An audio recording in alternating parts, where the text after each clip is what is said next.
Hello दोस्तों, हमारे channel में आपका स्वागत है। दोस्तों, क्या आप जानते हैं कि हमारे समुद्र की गहराई कितनी है? हमारी पृथ्वी पर जमीन वाला भाग 25% है और समुद्री भाग लगभग 75% से भी ज्यादा है। अब आप खुद अंदाजा लगा सकते हैं कि जब वो 25% जमीनी भाग पर इंसानों की इतनी बड़ी सभ्यता का विकास हो रहा है, तो 75% से भी ज्यादा समुद्री भागों में आखिर क्या क्या हो सकता है। समुद्र एक ऐसी दुनिया है जहाँ पर सूर्य की रोशनी भी पहुंच नहीं पाती और गहराई इतनी ज्यादा कि पूरे के पूरे माउंट एवरेस्ट को भी ये अपने आगोश में ले सकती है। और अगर इस गहराई में कोई इंसान पहुंच जाए तो उसके शरीर के चीथड़े उड़ जाएंगे। तो आज की इस वीडियो में हम बात करने वाले हैं पृथ्वी के महासागर के बारे में, जो कि हमारी पृथ्वी का सबसे बड़ा इलाका है, या फिर यूं कहें कि पृथ्वी का सबसे बड़ा अनसुलझा रहस्य। तो चलिए शुरू करते हैं।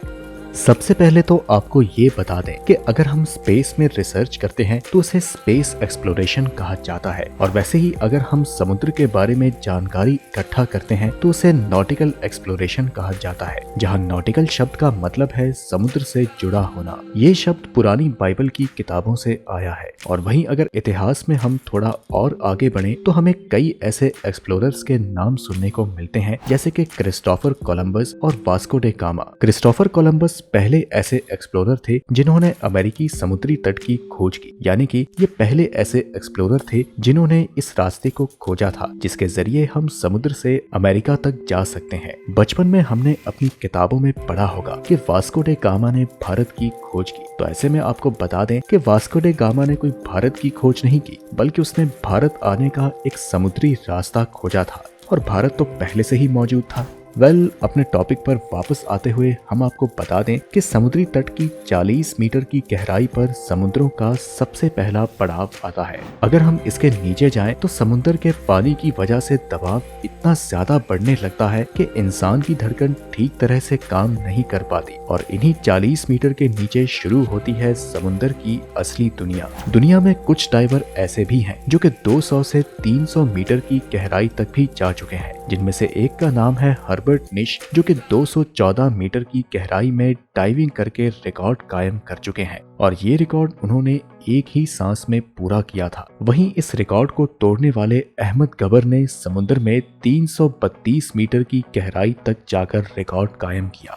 दोस्तों, अगर हम इससे और नीचे 500 मीटर की गहराई तक जाते हैं तो आपको जानकर हैरानी होगी कि दुनिया की सबसे बड़ी फिश ब्लू व्हेल सिर्फ 500 मीटर की गहराई तक ही जा सकती है। आपको बता दें कि समुद्र के अंदर 500 मीटर की गहराई पर पहुंचने के बाद आपके फेफड़ों पर इतना ज्यादा दबाव पड़ेगा जितना कि आपके ऊपर एक कार चढ़ा दी जाए। अब इसके थोड़ा और नीचे जाते हैं, यानी कि 535 मीटर तक। यहाँ जाकर हमें पता चलता है कि ये वही गहराई है जहाँ पर सिर्फ समुद्री पेंगुइन ही जा सकते हैं, यानी कि पेंगुइन इससे नीचे गोता नहीं लगा सकते। अब हम 700 मीटर नीचे जाते हैं तो यहाँ पर हमारे सामने दुनिया के 5 सबसे खतरनाक सबमरीन्स यानी कि पनडुब्बियों से होता है। दुनिया में कई ऐसे देश हैं जो कि अपने सबमरीन्स को गुप्त तरीके से समुद्र के अंदर किसी गहराई तक ले जाकर तैनात किए रहते हैं, और अगर गलती से हमारा सामना इन सबमरीन से हो गया और उन्हें हमसे कोई खतरा होता है तो हमें पल भर में नष्ट कर दिया जाएगा। और यही वजह है कि समुद्र के अंदर 700 मीटर तक की गहराई पर जाने के लिए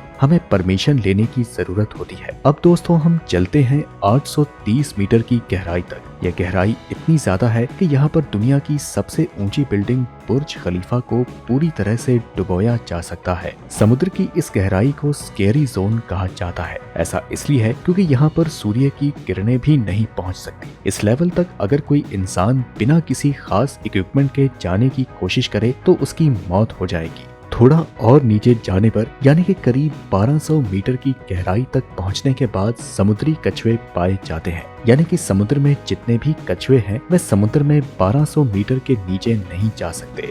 समुद्र में कई ऐसे जीव हैं जो कि पानी के अंदर छुपकर शिकार करते हैं, जिनमें से एक है रीफ स्टोनफिश। रीफ स्टोनफिश कोई आम मछली की तरह नहीं है, ये दुनिया में सबसे टॉक्सिक फिश में से एक है। इस मछली को नेकेड आंखों से देखना नामुमकिन होता है, और ये पानी के अंदर मिट्टी में अपने शरीर को पूरे तरीके से छुपा सकती है और पलक झपकते ही अपने शिकार को मुंह में दबा सकती है। वैज्ञानिकों के मुताबिक रीफ स्टोनफिश 0.15 सेकंड में ही अपने शिकार को पकड़ सकती है।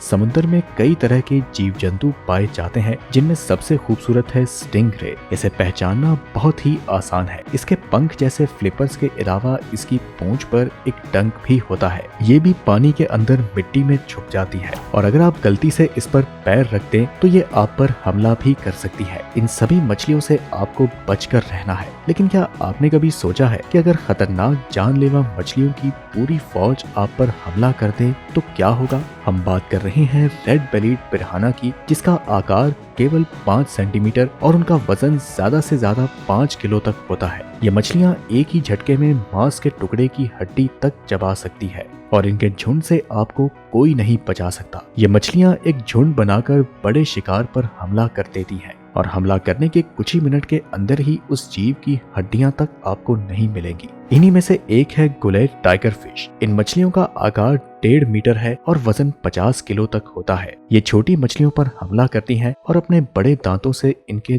2 भाग करके उन्हें निगल जाती हैं। ये समुद्र की सबसे खतरनाक मछली है। हम समुद्र की गहराई में जैसे जैसे नीचे उतरते जाएंगे वैसे वैसे हमें खतरनाक जीवों का सामना करना पड़ेगा। इतनी गहराई तक जाने के बाद आप अंदर की चीजों को तभी देख सकते हैं जब आपके पास एक हाई क्वालिटी की टॉर्च हो। समुद्र की गहराई में पाई जाने वाली एंगलर फिश एक ऐसी मछली है जिसे कुदरत ने पहले से ही एक टॉर्च दे रखी है। दरअसल इस मछली के मुंह के आगे एक बल्ब जैसी शेप निकली हुई है, तो वहीं गहराई में करीब 2200 मीटर के लेवल पर आपको स्पर्म वेल दिखाई देगी और 4000 मीटर तक पहुंचने पर जो जगह दिखाई देती है उसे समुद्र का डीपेस्ट जोन कहा जाता है। यहाँ पर वाटर प्रेशर आपके ऊपर किसी रेलवे इंजन के गुजरने के बराबर होगा।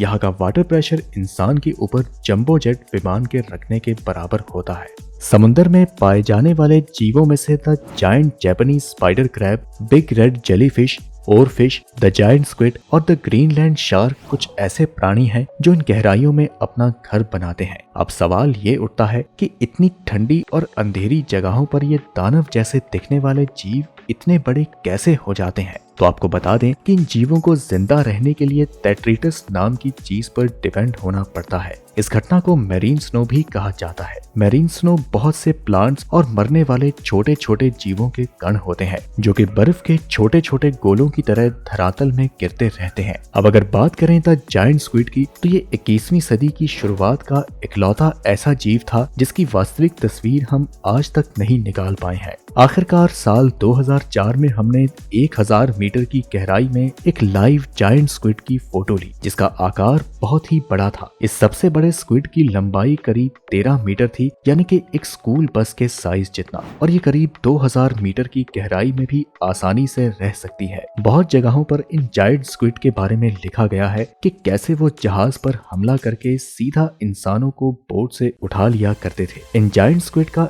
इतने बड़े आकार के होने के बावजूद भी इनका मेटाबॉलिज्म बहुत ही स्लो होता है।